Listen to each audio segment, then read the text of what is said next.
ಮಳ್ಳಿ ಪಂಚಾಯತ್ ವ್ಯಾಪ್ತಿಯಲ್ಲಿ ಬರುವ ನಾಗರಹಳ್ಳಿ ಗ್ರಾಮದಲ್ಲಿ ಜಿಲ್ಲಾ ಪಂಚಾಯತ್ ಸದಸ್ಯರು ದಂಡಪ್ಪ ಸಾಹು ಕೋಳಗೇರಿ ಅವರ ನೇತೃತ್ವದಲ್ಲಿ ಯೋಗ ದಿನವನ್ನ ಆಚರಿಸಲಾಯಿತು. ಈ ವೇಳೆ ಮಾತನಾಡಿದ ಅವರು, ಅಂತಾರಾಷ್ಟ್ರೀಯ ಯೋಗ ದಿನ ಆಚರಣೆಯನ್ನ ವಿಶ್ವದಾದ್ಯಂತ ಪ್ರತಿ ವರ್ಷ ಜೂನ್ 21ರಂದು ಆಚರಿಸಲಾಗುತ್ತದೆ. ಯೋಗವು ಬಹಳ ಹಳೆಯ ಅಭ್ಯಾಸವಾಗಿದ್ದು ಪ್ರಾಚೀನ ಪುರಾಣ ಕಾಲದಿಂದಲೂ ದೇಶದಲ್ಲಿ ಯೋಗವನ್ನ ಅನುಸರಿಸುತ್ತಾ ಬರಲಾಗಿದೆ. ಇತ್ತೀಚಿನ ದಿನಗಳಲ್ಲಿ ವಿಶ್ವದಾದ್ಯಂತ ಹೆಚ್ಚಿನ ಜನರು ತಮ್ಮ ಮಾನಸಿಕ ಒತ್ತಡ ಕಡಿಮೆ ಮಾಡಿಕೊಳ್ಳಲು ಮತ್ತು ದೈಹಿಕ ಸೌಂದರ್ಯಕ್ಕಾಗಿ ಯೋಗದ ಮೊರೆ ಹೋಗುತ್ತಿದ್ದಾರೆ. ಯೋಗವು ಮನಸ್ಸು ಮತ್ತು ದೇಹವನ್ನು ಸಂಪರ್ಕಿಸುವ ಪ್ರಾಚೀನ ಕಲೆಯಾಗಿದೆ. ಭಾರತವು ಜಗತ್ತಿಗೆ ನೀಡಿದ ಒಂದು ದೊಡ್ಡ ಕೊಡುಗೆ ಯೋಗವಾಗಿದೆ. ಯೋಗದ ಮಹತ್ವ ಕುರಿತು ತಮ್ಮ ಅನಿಸಿಕೆ ವ್ಯಕ್ತಪಡಿಸಿದರು. ಈ ವೇಳೆ ಉಪಸ್ಥಿತರಿದ್ದ ಅಲ್ಲಾಪುರ್ ಗ್ರಾಮದ ನಾನಗೌಡ ಪಾಟೀಲ್, ಮಳ್ಳಿ ಗ್ರಾಮದ ದುಂಡಣ್ಣ ಸಾಹು ದುಂಡಗಿ ಮತ್ತು ಶಾಂತಗೌಡ ಬಿರಾದಾರ್ ಹಾಗೂ ವಿರೂಪಾಕ್ಷಿ ಪಾಟೀಲ್, ಪ್ರದೀಪ್ ಸಾಹು ಕುಳಗೇರಿ, ಮಳ್ಳಿ ಮತ್ತು ನಾಗರಹಳ್ಳಿ, ಕುಳಗೇರಿ ಹಾಗೂ ಬಿರಾಳ್ ಜನರು ಭಾಗಿಯಾಗಿದ್ದರು.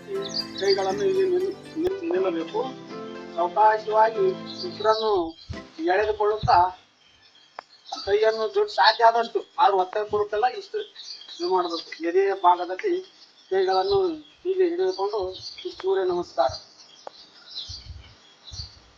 ಹಾಗೆ ಉಸಿರನ್ನು ಸಾವಕಾಶವಾಗಿ ಎಳೆದುಕೊಳ್ಳುತ್ತಾ ಕೈಯನ್ನು ಮೇಲೆ ಎತ್ತಬೇಕು. ಈ ತರ ಸ್ಟ್ರೇಟ್ ಮಾಡಿ ಹಿಂದ್ಗಡೆ ಸಾಧ್ಯ ಆದಷ್ಟು ಹೊಡಬೇಕು ಅಷ್ಟೇ. ಜಾಸ್ತಿ ಏನು ಇದಾಕಂಗಿಲ್ಲ. ನಿಮ್ಗೆ ಎಷ್ಟು ಸಾಧ್ಯ ಆಗ್ತಾ ಅಷ್ಟೇ. ಮತ್ತೆ ಸಾವಕಾಶವಾಗಿ ಉಸಿರನ್ನು ಎಳೆದುಕೊಳ್ಳುತ್ತಾ ಬಿಡುತ್ತಾ ಮತ್ತೆ ಯಥಾಸ್ಥಿತಿಗೆ ಎದೆಯ ಭಾಗಕ್ಕೆ ಕೈಗಳನ್ನು ತಂದು ಮತ್ತೆ ರಿಲ್ಯಾಕ್ಸ್ ಸ್ಥಿತಿಗೆ ವಿಶ್ರಾಂತಿ ಸ್ಥಿತಿ. ಇದು ಸೂರ್ಯ ನಮಸ್ಕಾರ. ಮತ್ತೆ ಈಗ ಈ ಯೋಗದಲ್ಲಿ ಹಲವಾರು ವಿಧಗಳಿದ್ದಾವೆ. ಆದ್ರೆ ಈಗ ನಾವು ಮಾಡೋ ಕೆಲವೊಂದು ಐಟಮ್ಸ್ ಅಷ್ಟೇ. ಯಾಕಂದ್ರೆ ಇದು ಪ್ರಥಮ ಆಗಿರೋದರಿಂದ ಈಗ ಮತ್ತೆ ಇನ್ನೊಂದು ಕುಳಿತುಕೊಂಡು ಮಾಡುವಂತ ಆಸನ.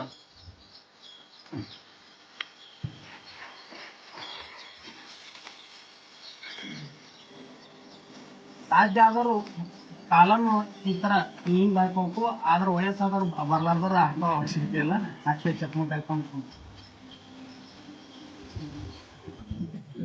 ಈ ಕಾಲ್ಕೊಂಡು ಯೂಸ್ ಮಾಡೋದು, ಈ ಕಾಲ್ಕೊಂಡು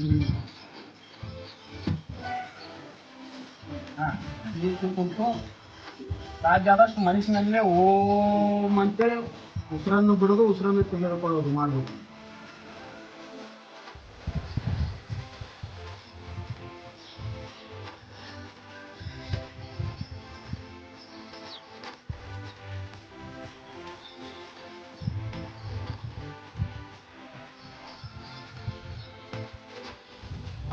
ಸೆಕೆಂಡ್ಗಳು ಅಷ್ಟೇ.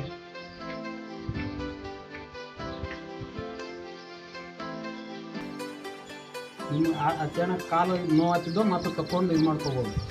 ಮತ್ತೇನಾಗ್ತಿದ್ದಂದ್ರೆ ವೀಕ್ಷಕರೇ, ನಮ್ಮ ಸತ್ಯಂ ವಾಹಿನಿಯ ಪ್ರತಿದಿನದ ಅಪ್ಡೇಟ್ ಮಾಹಿತಿಯನ್ನ ತಿಳಿದುಕೊಳ್ಳಲು ಸತ್ಯಂ ಟಿವಿ ಕನ್ನಡ ಯೂಟ್ಯೂಬ್ ಚಾನೆಲ್ಗೆ ಸಬ್ಸ್ಕ್ರೈಬ್ ಹಾಕಿ ಹಾಗೂ ಬೆಲ್ ಐಕಾನ್ ಅನ್ನು ಕ್ಲಿಕ್ ಮಾಡಿ.